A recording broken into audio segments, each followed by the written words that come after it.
Tracking Penn State for the 2021 National Signing Day recruiting class. We got Marty Leap on the line from Black Shoe Diaries to help us sort it out. Marty, how you doing today? Pretty good. How are you doing? Good, doing well. This is obviously a James Franklin program that has brought in top 10 to 15 recruiting classes. This one not quite up to that standard in regards to the actual recruiting rankings, but you got to see the guys get developed and hit the field before you can put a true judgment on this class. So your thoughts about the haul for 2021? It's not as highly ranked as a class as they've brought in recent years. There's no doubt about that. But there's definitely some good players in it. It's one of those classes that unfortunately I think will be remembered more for the guys they missed than the guys they got, because they truly did miss out on their probably top 4 or 5 targets, with the exception of Landon Tangwell in this class. But it's a good class. It's a small class, which also impacts where they're ranked right now, because they only have 15 kids in this class. But if you look at their average class ranking, it's 88.93, which is pretty good. For example, last year when they finished ranked, I think it was like 12th or 11th according to 247 Sports, the class ranking was 895. So it's not that far off. So when you only have 15 commits, one of which is a kicker, it's going to kind of drag you down a little bit.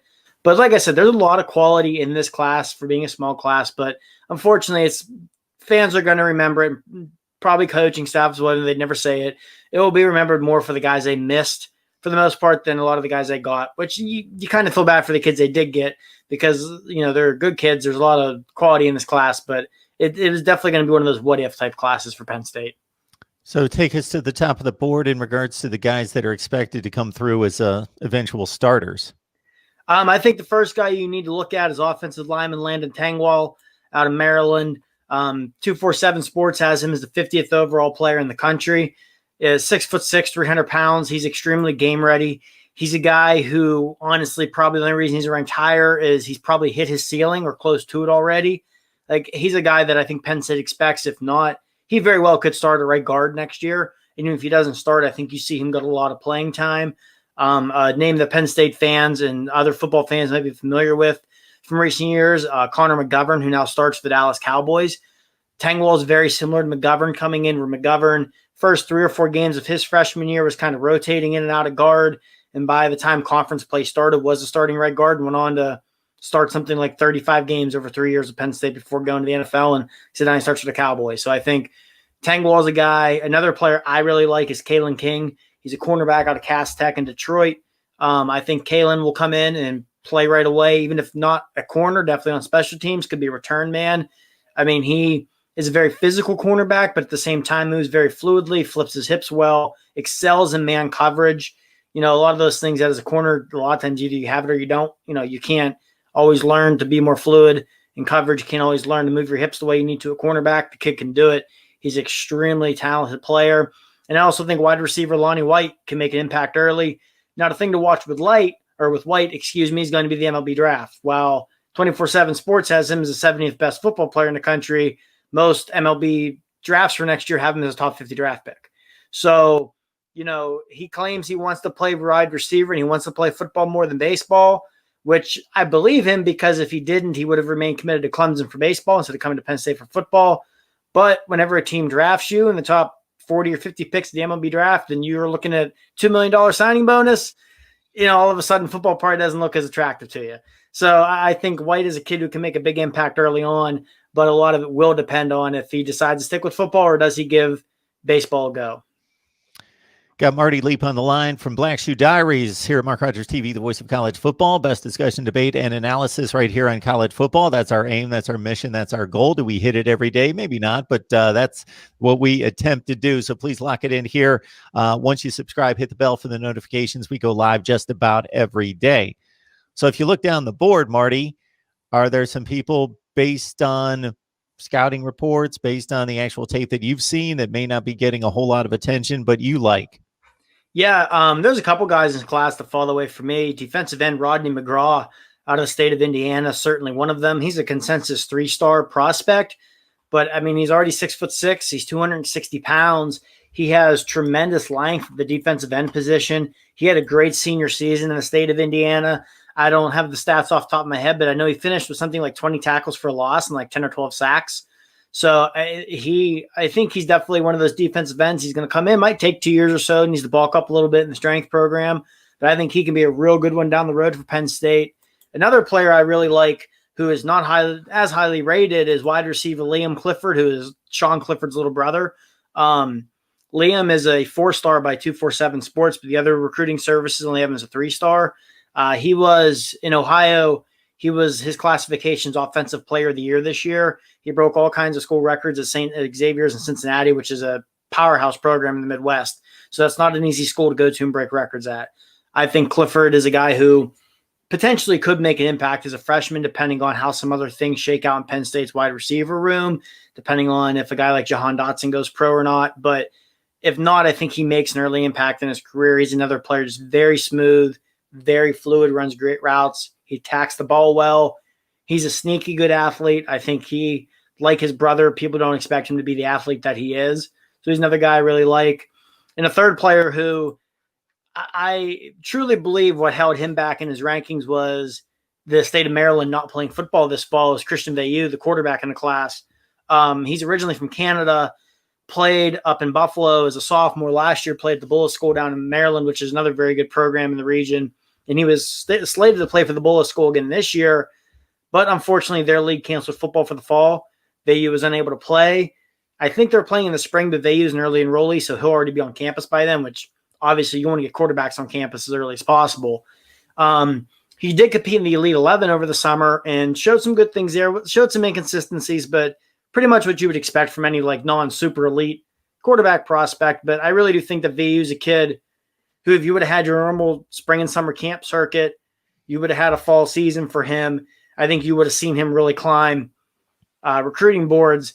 I think one note with Veilleux, too, about a week or two before he committed to Penn State, he was offered by Clemson. And anyone who follows recruiting knows Clemson's not one of these schools like in Alabama, for example, or even like Penn State, where they offer 300-400 kids a cycle. Clemson is very selective with who they offer. I think there's a lot of years they don't even send out 70 or 80 offers. So if you get offered by Clemson, especially the quarterback position, they think pretty highly of you. And when you have a program like that thinking highly of you, I think that speaks a lot of your talent. So Veilleux's a kid, too, that I'm very excited to watch him progress when he gets to college, especially because Penn State, I mean, anyone who's watched the team this year, they know quarterback is their biggest problem. Right now, a lot of people, myself included, do not believe the long-term answer at quarterbacks currently on the roster. So Veilleux, if Penn State doesn't bring in a transfer this offseason, could legitimately step in and be able to compete for playing time next year, depending on what happens with Sean Clifford and Will Levis. So he's another guy I'm really excited to watch progress. It's the fifth-rated class in the Big Ten, number 21 nationally, according to 247 Sports. Penn State football talk here with Marty Leap from Black Shoe Diaries. And can we expect at this point for James Franklin and his staff to be doing much work between now and the first Wednesday of February? There's still some guys to watch. They want to add another offensive tackle. They'd like to add another offensive tackle. I think they'll push there, but they're not going to take a guy just to take a guy. One specific player to watch is defensive tackle George Rooks out of St. Peter's Prep in New Jersey. He's a 4-star prospect. For a long time now, it seemed like it's between Penn State, Michigan, and Boston College. Seems like Michigan's kind of fallen to the wayside there. His 2 most recent crystal ball selections are for Penn State. He's a kid who's always been high on Penn State. There is some smoke he might potentially sign today before the early signing period's over. If he does, it'd probably be good news for the Nittany Lions. Even if he does not, I think there's a very good shot he does eventually end up in this class. And they might look for a running back. Deshaun Morrell out of Alabama, they appear to be in a good spot for him early in the week, and then he wound up signing with UCLA today.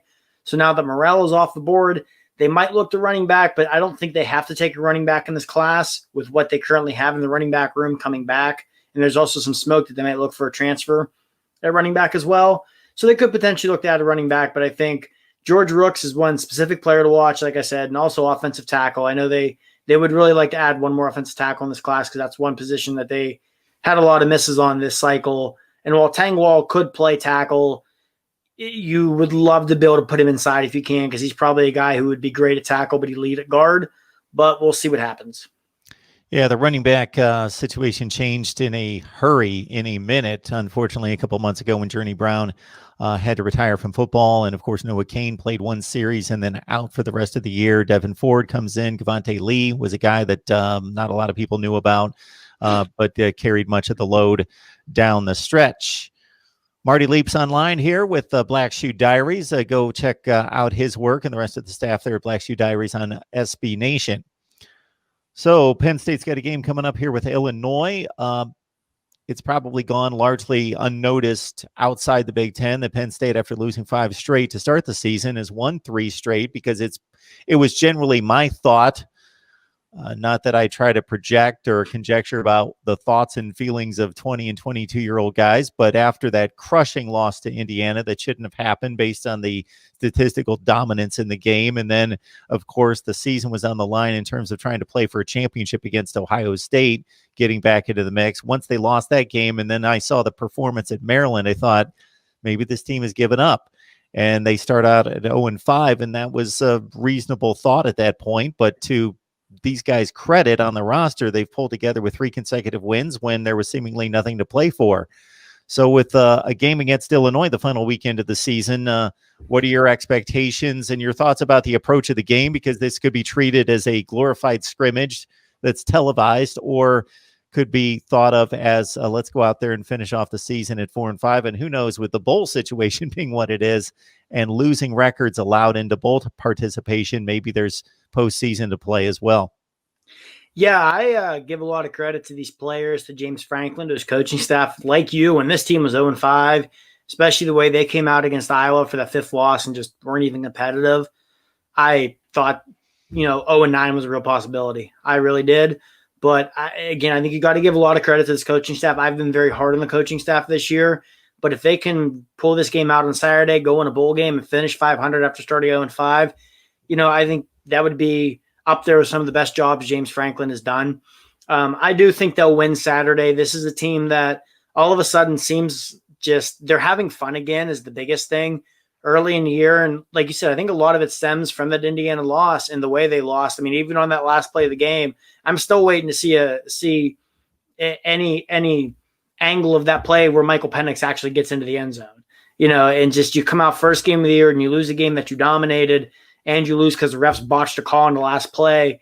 And then, like you said, all of a sudden you have Ohio State week 2. And no matter what anybody within the program wants to tell you, anyone who follows Penn State knows, and we know that everyone in that program knows that Ohio State game every year, that's what it's all about.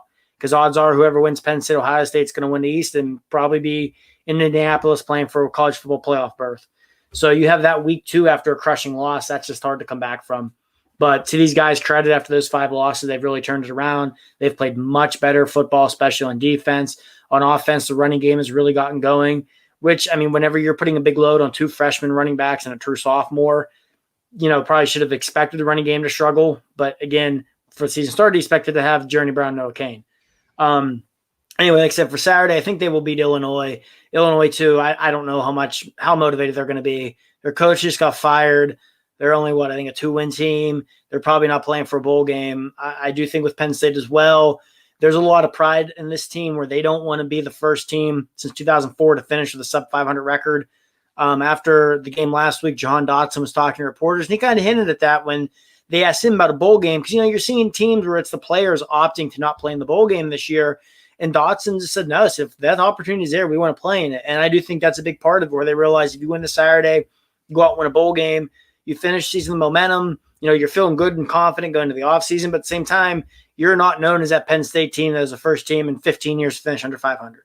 So I am hopeful that they will get a bowl berth. I imagine, it's still Penn State. It's still one of the biggest brands in the country. There's going to be bowl games out there who are going to want them, especially this year when you have teams dropping out. So I'm hopeful that they will be able to get into a bowl game and finish the season off here with back-to-back wins and build some momentum heading into the offseason, especially with the circle back to recruiting. Their 2022 recruiting class is off to a terrific start.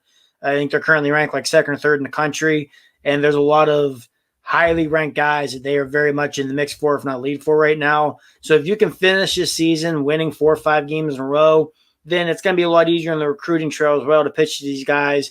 They, we struggled early, but look, we lost Journey Brown and Micah Parsons, and then Pat Freiermuth gets hurt 3 games in and out for the year. There's your 3 best players. And he didn't have a normal offseason. We're trying to install a new offense, and just with COVID and all this, it'll be much easier to sell all that on the recruiting trail. Not only keep what you have in place for 2022 together, but build on that and look to turn that into their 3rd elite class out of the last 5 years if you finish season 4 or 5 wins in a row, which definitely seems possible right now of how well they're playing. And like I said, just they look like they're having fun again. You know, it is in life, sports, work, whatever it is. If you're having fun doing it, it's going to be a lot easier to perform well. And just like last week against Michigan State at the end of the game, you saw these guys, you know, jumping around and celebrating on the sidelines. Guys were picking Franklin up over their shoulders, running around, just the things like that that you weren't seeing the first 4 or 5 games of the year that you're so used to seeing from James Franklin coach teams, where they do a great job of staying loose, having fun, and performing well as a result. Now that that's back, I do think they have a good shot to cap the year off with 2 more wins here. Not that the season that was expected or the season that they wanted, but making the best of it down the stretch here. Penn State takes on Illinois. Marty Lee from Black Shoe Diaries joining us. Marty, we appreciate you stopping by. I appreciate the information and the insight. Absolutely. Anytime. I enjoyed it.